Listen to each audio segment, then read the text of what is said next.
में बच्चा है, नारी के गर्भ में संतान है, नारी के गर्भ में संतान। और एक बात और स्मरण रहे, नारी अगर गर्भस्थ बच्चा है और नारी को ऐसा लग रहा है कि ये जरूर कुछ परेशानी, कुछ कष्ट जीवन में आने वाला है, हो सकता है मेरे बच्चे को शंका जो होती है, उस समय पर भी स्वधा का स्मरण मूल हो जाता है। स्वधा का स्मरण मूल हो जाता है। हम तो कहेंगे, कई लोगों ने भ्रम पैदा कर रखा है, कई लोगों ने भ्रम पैदा कर रखा है। कई महाराज लोग कह देते हैं कि जब गर्भ से नारी रहे तब शंकर भगवान को ना छुए, शिवलिंग का स्पर्श ना करे, शंकर जी को छुए नहीं। ना जाने कौन से महाराज ने कह दिया, एक आध बार मिल जाए तो पकड़ के सी और लिया। जिसने कहा, जब शिव महापुराण की कथा कर रही है, अकाल मृत्यु वो मरे जो काम करे चंडाल का, और काल उसका क्या बिगाड़े जो भक्त हो महाकाल का। जो शंकर का उपासक होता है, शंकर का स्पर्श करता है, शिवलिंग का मात्र स्मरण, केवल स्मरण, केवल स्पर्श करता है, तो कहा उसके कौटि कौटि पाप छिन्न हो जाता है। तो गर्भस्थ नारी, अरे भाई, लिंगायत संप्रदाय का वर्णन हिंगोली से करा था, परली से करा था कि लिंगायत संप्रदाय में शिवलिंग को मानते हैं।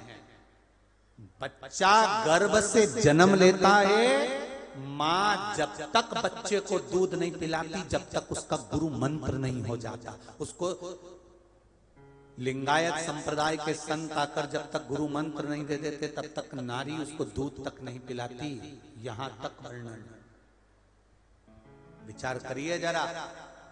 तो फिर कौन ने कह दिया कि शंकर भगवान के शिवलिंग को छूना नहीं चाहिए, गर्भवती नारी को स्पर्श नहीं करना चाहिए? और कौन सी पुराण में लिखा है, कौन से शास्त्र में लिखा है?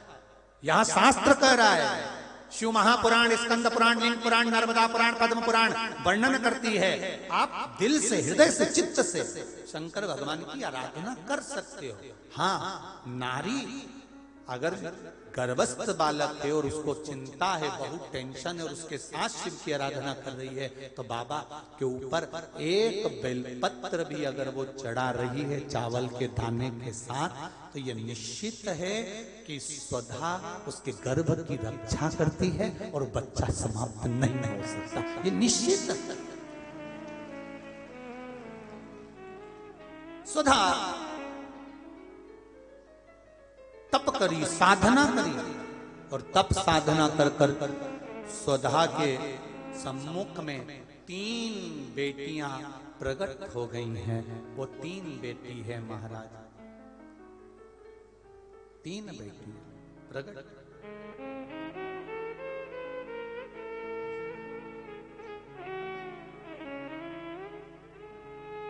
महाराज मैना, धन्या और कला, ये 3 बेटियों का प्रागट्य सम्मुख में हो गया। आप देखेंगे कल की कथा में कि मैना, धन्या, कला, इन तीनों के नाम से जिसको स्वप्न में सांप दिखते हो, मरे हुए व्यक्ति नजर आते हो, या घर में बार बार घात आ रही होती है, तो पितरों की 3 लड़कियां, मैना, धन्या और कला, इन तीनों के नाम से पीपल के पत्ते की बंदरवाल कैसे बांधी जाती है, जिससे घर में सांप भी नहीं निकलते, स्वप्न में सांप नहीं दिखते, और घर में कोई गलत कार्य नहीं होता।